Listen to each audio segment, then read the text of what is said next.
Hello, hello. Today we see the basic concept of a repertorization and repertory. What is the first step of repertory or repertorization? That is called the method of repertorization. उसके अंदर दो system आते हैं. पहले हम देखेंगे method and technique of रेपर्टाइजेशन. दोनों भी एक के बाद एक आते हैं, बट पहले हम देखेंगे, पहले आता है मेथड्स ऑफ रेपर्टाइजेशन. तो बहुत स्टूडेंट के, बहुत डॉक्टर के फोन आते हैं, सर कौन सी रेपर्टरी यूज करना चाहिए, विच रेपर्टरी यूज. सर केन बहुत अच्छी है, बोगर बहुत अच्छी है, बीबीसीआर बहुत अच्छी है, सर मर्फी रेपर्टरी बहुत अच्छी है, सर कौन सी यूज करनी चाहिए. That is common question. Every is a common question to our homeopathic doctor. तो उसी क्वेश्चन का हम आंसर देंगे आज. That is the method of repertorization. हमें क्या किया है कि मेथड्स कि पेशेंट को कौन सी रेपर्टरी यूज करनी चाहिए. मुझे केन बहुत अच्छी है इसलिए मैं हर बार केंट यूज करूंगा, नहीं. मुझे बीबीसीआर अच्छी आती है मतलब बीबीसीआर यूज करूंगा, नहीं. मेरे पास अवेलेबल केंट है इसलिए मैं केंट करूंगा, नहीं. उसके कुछ मापदंड है, कुछ रेगुलेशन है, कुछ लॉ है. उसी हम लॉ को आज देखेंगे. That is method of repertorization. तो हमने उसको हम डिवाइड किया मेथड ऑफ रेपर्टाइजेशन को. देखिए सबसे पहले हम मेथड एंड टेक्निक. पहले हम मेथड देखेंगे. तो method and technique divided to method and technique. Method मतलब फर्स्ट टू 6 मेथड है और technique 3 method. Old technique, modern technique, old, ये हम बाद में देखेंगे. पहले आज हमारा टॉपिक है मेथड्स. आज आपको पता चलेगा कि प्रैक्टिस के अंदर यार देखिए कि पहले 2-3 चीज मैं आपको बताना चाहता हूँ. आपका ओपीडी है तो आपके पास कौन सा भी और कौन से भी कंडीशन में पेशेंट आएगा. मैं क्या बता रहा हूं, मैं पहला यह कौन सा ही पेशेंट कौनते ही कंडीशन में आ सकता है. इसका कोई रूल्स नहीं. मार लग गया आ गया, सर का दर्द हो गया आ गया, चक्कर आ गए आ गया, बीपी बढ़ गया आ गया, पेट का फीवर, या ऐसा है क्या रास्ते पे कोई भी जा रहा है उसको कोई तकलीफ है आपके पास आ गया. ऐसा है कि मैं होम्योपैथिक प्रैक्टिस करता हूं मेरे पास सिर्फ क्रॉनिक डिसीज आना चाहिए, नहीं है. ये प्रैक्टिकल चीज है. जब आप पेशेंट आप दवाखाना डाल रहे हो, क्लिनिक डाल रहे हो, तो आपके पास कौन सा भी पेशेंट आ सकता है. It may be the acute, it may be the chronic, it may be the actional, it may be the surgical. उसके बाद आपको क्लासिफाइड करना है कि मुझे लेना है या नहीं लेना है. एक अच्छी होम्योपैथिक फिजिशियन की गट्स क्या होते हैं पता है, ये मेरे पास ठीक होने वाला है या दूसरे पास भेजना है मुझे, ये पहले दिमाग में डाल दो. हाँ मेरे पास होता है तो मैं कौन से टेक्निक में बैठता, कौन से मेथड में बैठता, वो भी हमें देखना है. तो आज का टॉपिक हमारा यही है कि हमारे पास पेशेंट, आपको पता नहीं आपके पास पेशेंट एक सेमी कॉन्शियस में भी आ सकता है, सेमी अनकॉन्शियस में भी आ सकता है, बेहोश अवस्था में भी आ सकता है, हाइपोटेंशन में भी आ सकता है. अब इसके लिए क्या करना है, कैसी केस लेना है, कौन सी रेपर्टरी यूज करना है. हर एक रेपर्टरी नहीं होती है. इसलिए हम पहले लास्ट लेक्चर को हम क्लासिफिकेशन ऑफ रेपर्टरी देखें. आज ये देखेंगे कौन सी रेपर्टरी कहाँ पे सूट होती है. तो आज हम देखेंगे मेथड्स.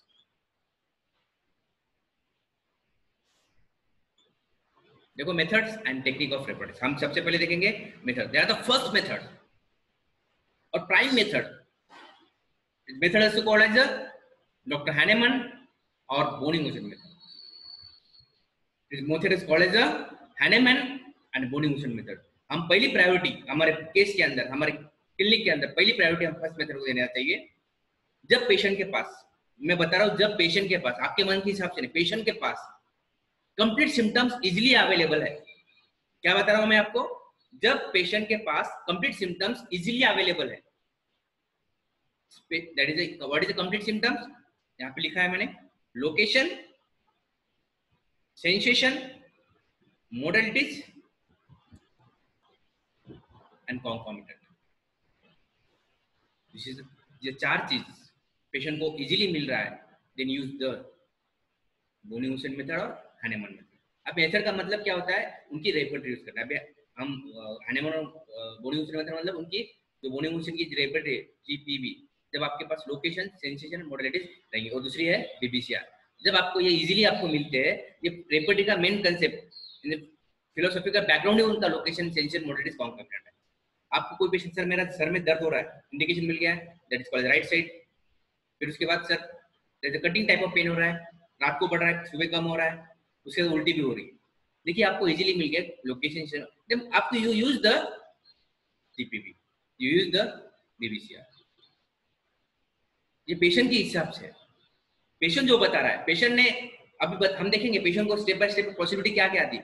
पहला हमारा प्रेफरेंस रहेगा कि कंप्लीट सिम्टम्स को, ये ध्यान में रखो। और ऐसा नहीं कि उसको जबरदस्ती पूछो कंप्लीट सिम्टम्स, बता लोकेशन क्या है, बता नहीं। पेशेंट इजीली आपको बताया लोकेशन क्या है, then and then you use the complete symptoms. पहली मेथड है Hahnemann and Boenninghausen method, in which patient easily आपको लोकेशन सेंसेशन मोडलिटीज बता रहा है। तो फर्स्ट मेथड इसको सोचिए, आपके पास पेशेंट लोकेशन सेंसेशन नहीं बता रहा है, क्या हो रहा है, सर में मेरा सर में दर्द हो रहा है, पता नहीं कहाँ पे दर्द, सिर्फ सर में दर्द दे रहा है, तो उसके साथ बहुत टेंशन आ रहा है सर, कुछ गुस्सा आ रहा है, ऐसा लग रहा है कि मर जाऊं, खुदकुशी कर दूं, बहुत बर्डन होगा सर, लाइफ में बहुत तंग आ गए सको। आपको पता चला यहाँ पे आपको कौन से सिम्टम्स मिल रहे ज्यादा, मेंटल्स। भले ही फिजिकली उस सर का दर्द लेके आया आपके पास, बट पूरे एक्सप्रेस क्या कर रहा है वो, all the mental symptoms, he express the all mental symptoms. अब वो जब आपके पास प्रायोरिटी के अंदर मेंटल सिम्टम्स आपको मिल रहे हैं, then you use the second method is called as a Kent method or Kentian method। यहाँ पे लिखा है मैंने, where the mental symptoms are available।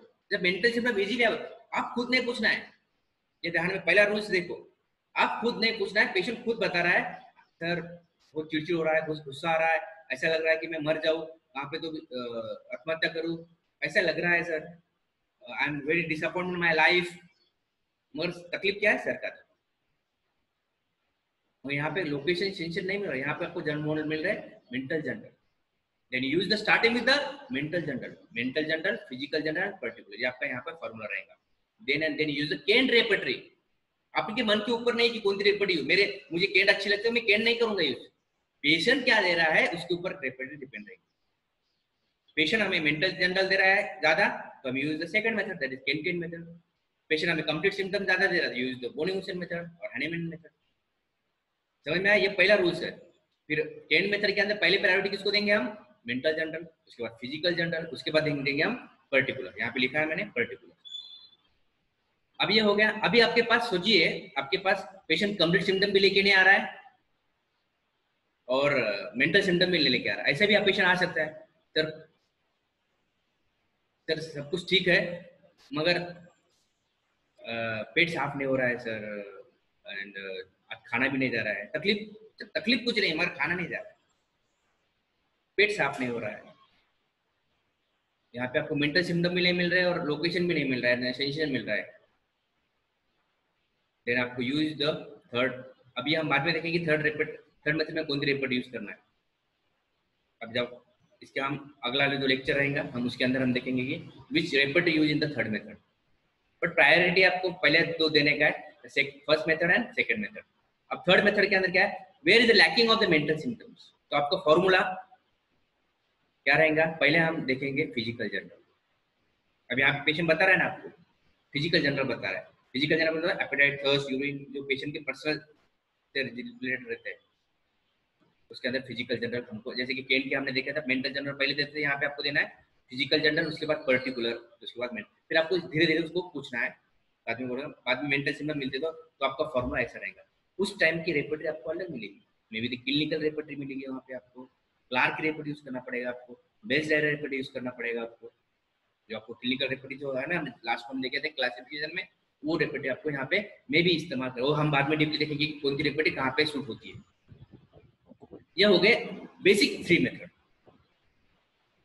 Basic three method. हम अगली मेथड की तरफ जाएंगे,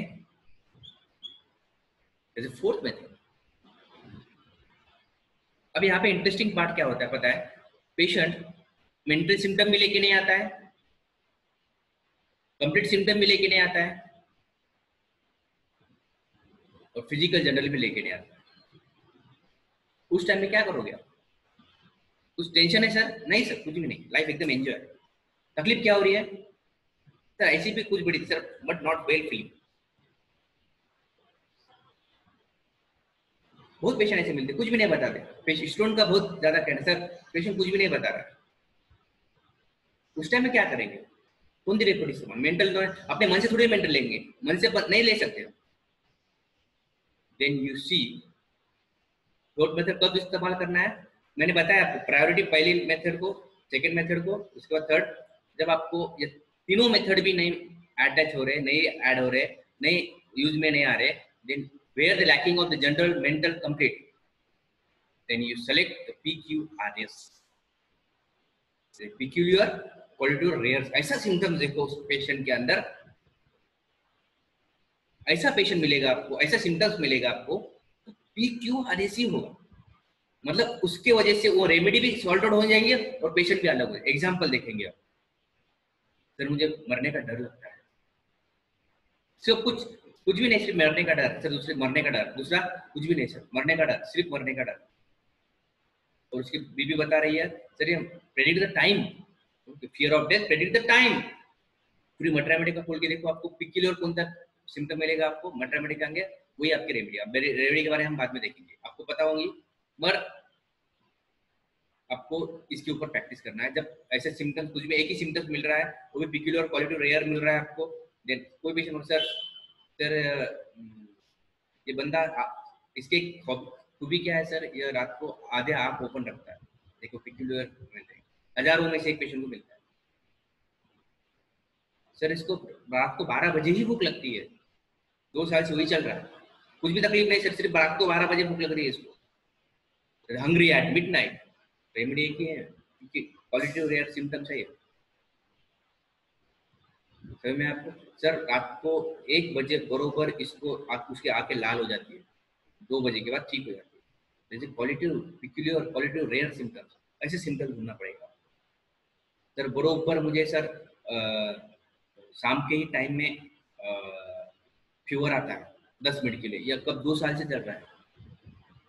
कोई बोलता है सर मुझे मेरे मरने के ख्वाब गिरते हैं, कब से 2 साल से एक ही ख्वाब गिर रहा है, मैं मर रहा हूँ, मैं मर रहा हूँ, कोई तो मुझे मार रहा है।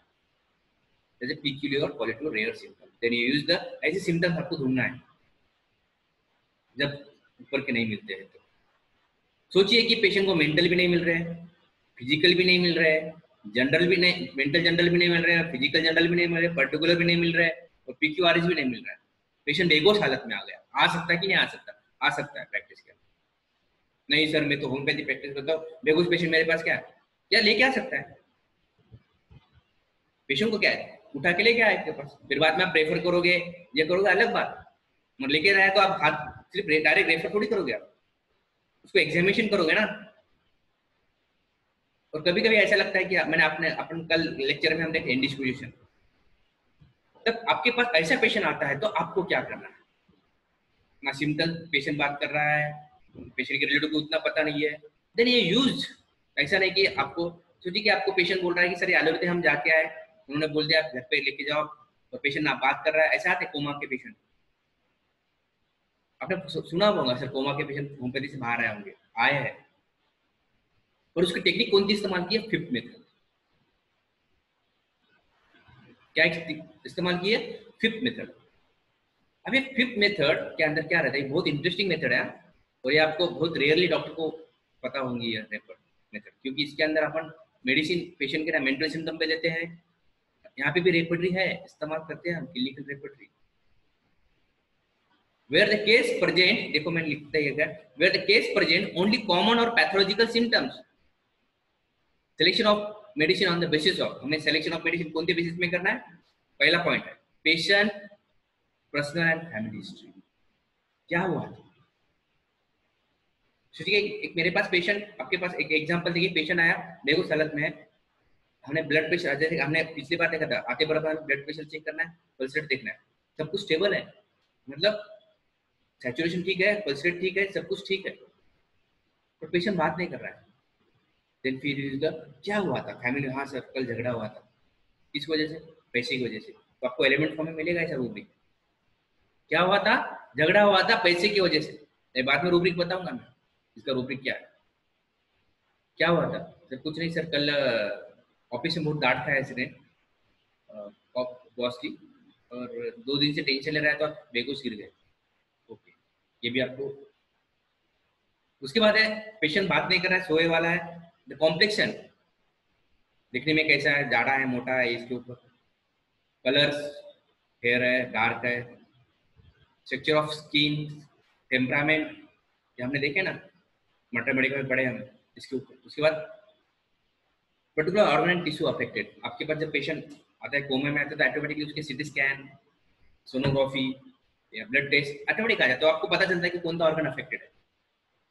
मैक्सिमम के ऊपर पेशेंट क्या करते हैं कि ऐसे पेशेंट लेके आते हैं जब एलोपैथी डॉक्टर बोलते हैं आप घर पे जाइए, इनकी खाना पीना पीना कुछ दिन के मेहमान है, देन पेशेंट आपके पास लेके आते हैं जब आपके आपके दवाई के अंदर कुछ है क्या, then you scientifically use the fifth method.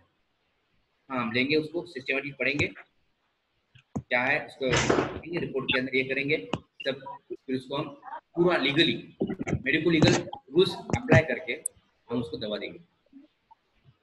बहुत बार ऐसा होता है, मेरे प्रैक्टिस में भी ऐसा हुआ है, पेशेंट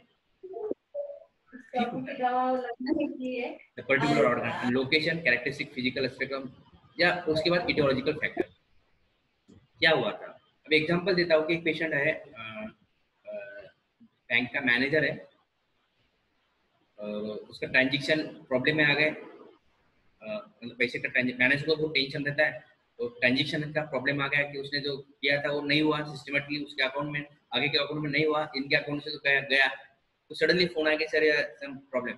देखो सडनली चक्कर आ गया, पेशेंट को पहले डायबिटिक था, हाइपरटेंशन था, सडनली चक्कर आके गिर गया बेहोश, तो ये आपका रेगुलर पेशेंट है।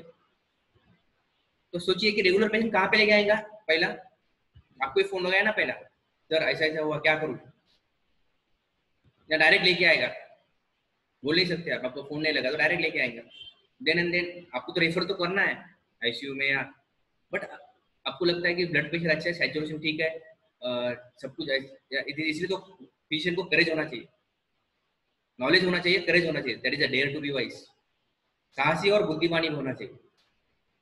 डेयर टू वाइज का मतलब भी होता है साहस और बुद्धिमान। तो हर एक पेशेंट आया तो रेफर कर रहे हो, क्या प्रैक्टिस को क्या फायदा, खुद का नॉलेज लगाना पड़ेगा ना वहाँ पे आपको। Then you use this fifth method. आपको लगता है कि सब बीपी अच्छा है, ब्लड पल्स रेट अच्छा है, सैचुरेशन अच्छा है, पेशेंट और आपको बेस्ड ऑन क्या होगा लॉस जो आपको रूप अभी हम देखेंगे, इसको हम आगे पढ़ना है, हमें इसको ठीक कैसा करना है, तो you use the fifth method. और इसी टाइम में आपको पेशेंट को सही तरीके से उसका लिखना, वो सब रिकॉर्ड आपके पास रखना पड़ेगा। Very interesting method the fifth method, practice में बहुत ज़्यादा इस्तेमाल की जाती है। और ये आपको पता होना चाहिए कि आपके पास ऐसा पेशेंट है तो आपको क्या करना है। प्रॉब्लम आता है कुछ पता ही नहीं रहता है तो हम डायरेक्ट रेफर करते हैं, कितने पेशेंट रेफर करोगे, 1 2 3 4, खुद को भी कुछ तो भी प्रूव करना पड़ेगा ना अपने को। हाँ, करना पड़ेगा फिफ्थ मेथड के अंदर, और पूरा मेडिको लीगल एस्पेक्ट साथ में रखिए। ये फिफ्थ मेथड बहुत डेंजरस है, कभी ये उल्टा भी आ सकता है आपको, पेशेंट के रिलेटिव कुछ हमें पता नहीं रहता है, दिक्कत आ जाती है, तो इसलिए बी केयरफुल। मैंने जो आपको बताया था एडवाइस इसके अंदर, वो इसके अंदर अटैच होना चाहिए। ये सब उस साइड से इधर। बाद में last is the sixth method. देखिए ये होम्योपैथी के अंदर सबसे बड़ा प्रॉब्लम क्या होता है, सब मेथड भूल जाते हैं, हम सिक्स मेथड का इस्तेमाल करते हैं। Technical nosological term, nosological term मतलब classification of the disease. Nosological term का मतलब होता है एक मेडिसिन एक डिसीज के लिए है, मगर यह six method it is not a homeopathic method, it is एक रैंडम मेथड। इसको कुछ प्रैक्टिस में इस्तेमाल उसका नहीं करना चाहिए अपन, बट पढ़ाई के लिए हमने यहाँ पे डाला है कि लोग क्या करते हैं। एग्जाम्पल बताए, अपेंडिक्स, अरे बेलाडोना, यहाँ पे डिसीज का भी वर्गीकरण किया और यहाँ पे मेडिसिन का भी वर्गीकरण। क्या हो रहा है, आंखों में पानी गिर रहा है, इप्रोशिया, खत्म, कुछ दिमाग लगाना ही नहीं है, ये गलत है method. Six method is the, इसलिए पढ़ाने के लिए बता रहा हूँ, लोग सब मेथड छोड़ के ये मेथड इस्तेमाल, क्योंकि इसके अंदर कुछ नहीं रहता है। यहाँ पे मेडिसिन उठाओ, हर एक आप गूगल के टाइप करे हुए हर एक डिसीज के एक दवा मिल जाएगी आपको, और होम्योपैथी में डिसीज के लिए ऐसा कुछ दवाएं नहीं है, symptoms, that is a totally off the symptoms के लिए। तो सिक्स मेथड ये बता रहा हूँ आपको। नोजोलॉजिकल कभी कभी नोजोलॉजिकल टर्म भी काम कर जाते हैं, ऐसा इन द प्रैक्टिस देखा गया है। क्लिनिकल रूब्रिक रहते हैं ना, क्लिनिकल रूब्रिक मतलब क्या होता है, वो क्लिनिकली प्रूव हो चुके, मेडिसिन के प्रूविंग के वक्त नहीं था, वहाँ क्लिनिक के अंदर ठीक हो गए। नोजोलॉजिकल ऐसा बहुत ऐसी मत बहुत ज्यादा है सर, वार्ड्स आ गए तो मैक्सिमम स्टूडेंट का दिमाग में आएगा सूजा, क्योंकि नोजोलॉजिकल डिवाइडेशन वार्ड्स। तो ध्यान में रखो, it is the last method और it is not use for the practice, it is not for the homeopathic method, it is only चल रहा है, चल, that is the main heading के थ्रू दवा दी जाती है। और मैक्सिमम मेथड ये सिक्स मेथड को बहुत ज्यादा इस्तेमाल करते हैं प्रैक्टिस के अंदर, बट नहीं करना चाहिए। हमें क्लासिकल होम्योपैथी करना है तो आपको starting with the first method, second method, third method and lastly is the sixth method. Six method कब आती है पता है? जब आपको फोन आता है किसी का, सर रिलेटिव का, अरे काहीतरी सांग ना, काहीतरी डोळे लाल झाले त्या, काहीतरी सांग तुझ्या होमिओपॅथीमध्ये काहीतरी असेल तर सांग. वो सुनता ही नहीं है. अरे कुछ तो बोल भाई, तू डॉक्टर है होम्योपैथी का. Then use the six method, भाई ले ले इप्रोशेक है डॉक्टर. पेशेंट बोलता है सर काय गुडघे दाखवले यार, तू डॉक्टर आहेस, डॉक्टर बनायलास, सांग कुछ तो डॉक्टर बन रहे हो, कुछ तो दवा दो. Then use the rest of ले भाई जॉइंट पेन के लिए. That is a six. मतलब कहाँ पे हमने पढ़ा था तो अभी चल रहा है. अभी पता है जॉइंट पेन हुआ दिमाग में पहले रेस्ट ऑफ आता है हर एक के. दैट इज मगर यह नहीं है. That is not a that is not a homeopathic practice. That is some. कभी कभी क्या हो जाता है कि हमें रिलेटिव या कोई आके रास्ते में पूछ लेता है काहीतरी सांग यार, काहीतरी तोंडात आलं काहीतरी चाललं लगेच बोल आहे. ये नहीं है. That is not a homeopathy. But ये भी चलता है. इसके लिए हमने यहाँ पे सिक्स मेथड का हमने पॉइंट डाल दिया. तो हमें शुरुआत हमारी होनी चाहिए. That is a first method. पहले हमें प्रायोरिटी देना है कंप्लीट सिम्टम्स को. नहीं मिलते हैं तो you use the Kent method. और उसके बाद अब यहाँ पे आपको पता पता चलने के. अब बोनिंग केन मेथड हमने क्यों डाला है इसके अंदर, आपको ये भी क्वेश्चन गिरा होगा, सर इतनी तो रेपट्री है, तुमने इनके ही नाम क्यों डाले. तो ये क्या होता है कि ऐसे रेपट्री जितनी भी हमने जब देखे क्लासिफिकेशन जनरल टू पर्टिकुलर, सब रेपट्री हम यहाँ पे फर्स्ट मेथड में यूज कर सकते हैं. जो हमने मर्फी रेपट्री देखे थे, देन वहाँ पे हमने देखा लिखा है फेड्रिक रेपट्री देखे थे, जितनी भी रेपट्री देखे थे यहाँ पे आ जाएंगे. सॉरी जनरल टू पर्टिकुलर के अंदर सेकंड मेथड आएगा, फर्स्ट में पर्टिकुलर टू जनरल. तो ध्यान में रखो, this is our method of repertorisation. From next lecture we see the next point.